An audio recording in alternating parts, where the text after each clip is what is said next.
A conquista das Américas é um daqueles eventos que mudaram o mundo para sempre. Só que a forma como essa história geralmente é contada, sabe, muitas vezes ela acaba escondendo uma trama muito mais complexa, cheia de alianças inesperadas, guerras internas e consequências que, olha, a gente sente até hoje. Então, vamos juntos desvendar o que realmente aconteceu por trás dos panos.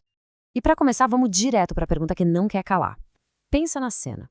O conquistador espanhol Hernán Cortés desembarca no que hoje é o México com mais ou menos 600 homens. O Império Azteca, que ele queria dominar, tinha milhões de pessoas. A conta simplesmente não fecha, né? Como é que um grupo tão pequeno conseguiu subjugar um império tão gigantesco? E aqui a gente precisa deixar uma coisa muito clara desde o início. A resposta não tem absolutamente nada a ver com aquela velha ideia de que os europeus eram mais fortes, mais inteligentes ou melhores em tudo. Essas explicações, além de serem puro preconceito, estão simplesmente erradas. Os fatos mostram outra coisa. Para entender de verdade o que aconteceu, a gente precisa primeiro desmontar um mito. Uma ideia que, na verdade, distorce toda a nossa visão sobre esse período. O mito dos índios. A palavra índio, gente, é uma invenção europeia. Os povos que viviam aqui nas Américas não se viam como uma coisa só. Eles eram astecas, incas, tupis, mexicas.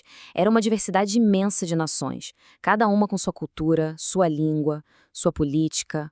Foram os europeus que, sem entender nada dessa complexidade, colocaram todo mundo no mesmo saco. Entender essa diversidade é a chave para desvendar a conquista.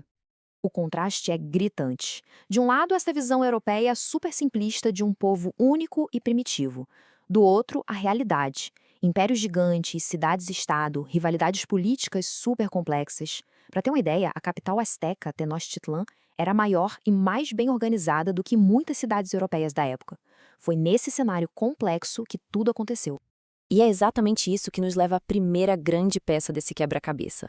A conquista não foi só uma invasão que veio de fora. Em grande parte, foi uma intervenção em conflitos que já existiam aqui, muito antes de qualquer europeu pisar no continente. O processo foi muito estratégico. Quando os espanhóis chegaram, eles sacaram rapidinho que o Império Azteca não era um bloco unido. Muito pelo contrário, vários povos dominados pelos astecas eram forçados a pagar tributos altíssimos e a entregar gente para sacrifícios rituais. Eles odiavam o domínio asteca. Então, para esses povos, aqueles estrangeiros chegando não eram deuses, mas sim uma chance de ouro, uma aliança poderosa para se libertar. E essa frase resume tudo de forma brilhante. Quando os espanhóis marcharam para tomar Tenochtitlan, não eram só 600 homens.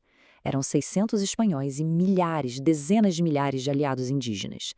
Em número, os protagonistas do conflito eram os próprios povos nativos.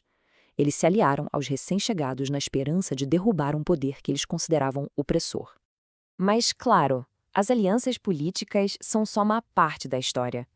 Tinham outras armas em jogo. E algumas delas eram muito, mas muito mais letais do que o aço e a pólvora. A gente sempre pensa nas espadas, nas armas de fogo, que, claro, davam uma vantagem tecnológica. Mas o que realmente dizimou as populações americanas foi algo que ninguém conseguia ver. A arma mais mortal era invisível: as doenças. Varíola, gripe, sarampo. Vírus contra os quais os povos das Américas não tinham nenhuma defesa no corpo, nenhuma imunidade. O resultado foi a maior catástrofe demográfica da história. Em algumas regiões, até 90% da população foi exterminada.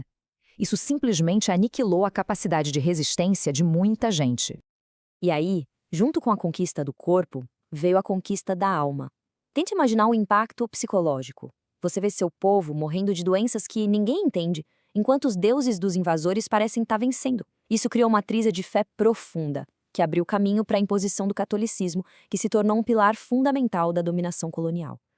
Agora vamos mudar um pouco o foco e olhar aqui para o Brasil, para a gente ver como a história pode ser bem diferente. A forma de organização das sociedades nativas daqui determinou um modelo de colonização completamente distinto.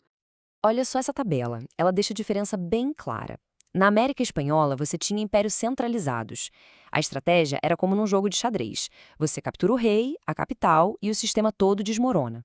Já aqui no Brasil, os portugueses encontraram centenas de grupos seminômades, sem um poder central. Não tinha uma cabeça para cortar. Isso levou a uma conquista muito mais lenta, uma guerra de desgaste, que acabou exigindo o uso em massa de mão de obra escravizada trazida da África. E então, qual é o saldo final de tudo isso? A conquista não foi um apagamento total, de jeito nenhum. Ela foi o início de um legado super complexo de resistência, de fusão e de persistência que dura até hoje. A resistência não foi só na bala, ela foi também cultural. As culturas indígenas sobreviveram, se adaptaram, se misturaram com outras e acabaram moldando profundamente o que a gente conhece hoje como as sociedades latino-americanas. Está na comida que a gente come, nas palavras que a gente fala. A herança desses povos continua muito viva. E para a gente fechar, fica uma reflexão, que é quase uma ironia trágica dessa história toda. Os povos que se aliaram aos europeus para se livrar de um império que os oprimia, acabaram no fim das contas sendo subjugados por outro. O que nos leva à pergunta final: se a conquista foi vencida com aliados indígenas, quem de fato perdeu a guerra?